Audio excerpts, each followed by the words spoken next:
ಈಗ ಇದು ಮತ್ತೊಂದು ವಿಚಾರ, ಇವತ್ತು ಮತ್ತೆ ನೀವು ಸುದ್ದಿ ಆಗ್ತಾ ಇದ್ದೀರಾ, ಯಾರೊಬ್ಬ ನಟನ ಸಹೋದರ ಸುಜಾತಾ ಭಟ್ಗೆ ಸಹಾಯ ಮಾಡಿದ್ದಾರೆ ಅಂತೇಳಿ ವಿಚಾರ ಬರ್ತಾ ಇದೆ. ಆ ನಟನ ಸಹೋದರ ನಿಮ್ಗೇನಾದರೂ ಸಹಾಯ ಮಾಡಿದಾರಾ? ಏನದು ವಿಚಾರ ಅದು? ನಾನು ನನಗೆ ನಟನ ಸಹೋದರ ಯಾರೂ ನನಗೆ ಸಹಾಯ ಮಾಡಲೂ ಇಲ್ಲ. ನಾನು ಯಾರ ಹತ್ರನೂ ಸಹಾಯ ಹಸ್ತನೂ ಕೇಳಲಿಲ್ಲ. ನಟನ ಸಹೋದರ ಶ್ರೀವತ್ಸನ ಫ್ರೆಂಡು. ಆವಾಗ ಆ ಒಂದು ಟೈಮಲ್ಲಿ ಶ್ರೀವತ್ಸನೂ ನಟನ ಸಹೋದರನು ಆ ಟೈಮಲ್ಲಿ ವಸಂತಿ ಮನೆಯಲ್ಲಿರುವಾಗ ಎಲ್ಲರೂ 3 ಜನನೂ ಒಟ್ಟಿಗೆ ಇದ್ದರು ಅನ್ನುವಂಥ ಒಂದು ಮಾತು ಅವರ ತಂದೆ ಶ್ರೀರಂಗಪ್ರಸಾದ್ ಅವರು ಹೇಳಿದರು ನನಗೆ.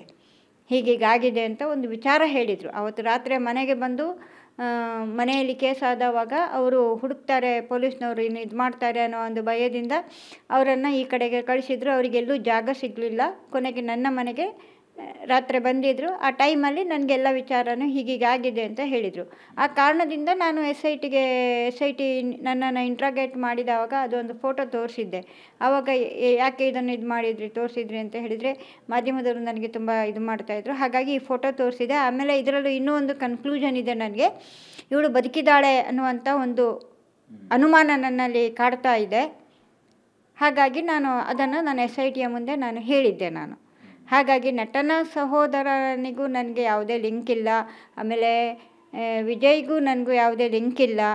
ಒಟ್ಟು ಈ ಇನ್ವೆಸ್ಟಿಗೇಷನ್ ಮಾಡಿದ ಟೈಮಲ್ಲಿ ಎಲ್ಲನೂ ಗೋಜಲಾಗಿ ಉಳಿದಿದೆ ಅನ್ನುವಂಥದ್ದು ಮಾತ್ರ ನನ್ನ ಒಂದು ಅನುಮಾನ ಇದೆ.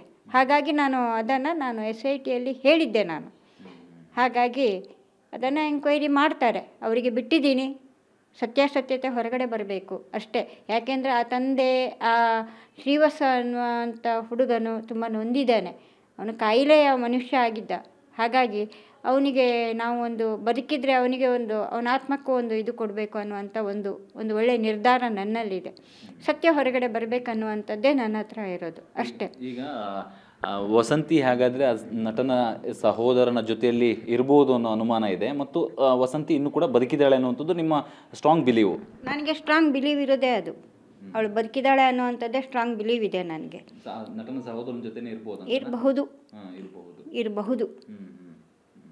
ಏನಾಗಿದೆ ಅವ್ರಿಗೆ ಎಲ್ಲರೂ ಇದು ಮಾಡಿದೆ. ಎಸ್ ಐ ಟಿ ಅವರು ಸೂಕ್ತ ತನಿಖೆ ಮಾಡಲಿ, ಆವಾಗ ಗೊತ್ತಾಗುತ್ತೆ. ನನಗೆ ತುಂಬಾ ಅನುಮಾನ ಇದೆ. ಯಾಕೆ ಅಂದರೆ ಅದು ಬಾಡಿಯಲ್ಲಿ ಡಿಕಂಪೋಸ್ಟ್ ಆಗಿದ್ದರೆ ಆ ಮಾಂಗಲ್ಯ ಸರ ಹೇಗೆ ಸಿಗುತ್ತೆ? ಬಾಡಿ ಡಿಕಂಪೋಸ್ಟ್ ಆದವಾಗ ಮಾಂಗಲ್ಯ ಸರ ಹೇಗೆ ಸಿಗುತ್ತೆ? ಅದು ನನಗೆ ಒಂದು ಡೌಟ್ ಇದೆ. ಆ ಮಾಂಗಲ್ಯ ಸರವನ್ನು ಅವ್ರು ಯಾಕೆ ತೊಗೊಂಡು ಹೋದರು? ಹುಡುಗನ ಅಕ್ಕ ಇದ್ರಲ್ವಾ, ಅಕ್ಕನಿಗೆ ಕೊಡಬೇಕಲ್ವಾ? ಇವ್ರು ಹಾಕಿರುವಂಥ ಮಾಂಗಲ್ಯ ಸರ ಅದನ್ನು ಹುಡುಗನ ಅಕ್ಕನಿಗೆ ಕೊಡಬೇಕಾಗಿತ್ತು. ಇವ್ರು ಯಾಕೆ ತಗೊಂಡು ಹೋದರು ಅಲ್ವಾ? ಹುಡುಗನ ಮನೆಯವರು ಹಾಕಿರುವಂಥ ಮಾಂಗಲ್ಯ ಸರ ಅದನ್ನು ಹುಡುಗನ ಅಕ್ಕನಿಗೆ ತಲುಪಬೇಕಾಗಿತ್ತು. ಅವ್ರು ಯಾಕೆ ತಗೊಂಡು ಹೋದರು ಅಲ್ವಾ? ಅದು ಒಂದು ಇದೆ ನನ್ನ ತಲೆಯಲ್ಲಿ. ನನಗೆ ಅದರ ಮೇಲೆ ಆಸೆ ಇಲ್ಲ. ಅಂದರೆ ಅವ್ರ ಅಕ್ಕನಿಗೆ ಸಿಗಲಿ ಅಷ್ಟೇ. ಆಮೇಲೆ ತುಂಬ ದುಡ್ಡು ಖರ್ಚು ಮಾಡಿದ್ದಾರೆ.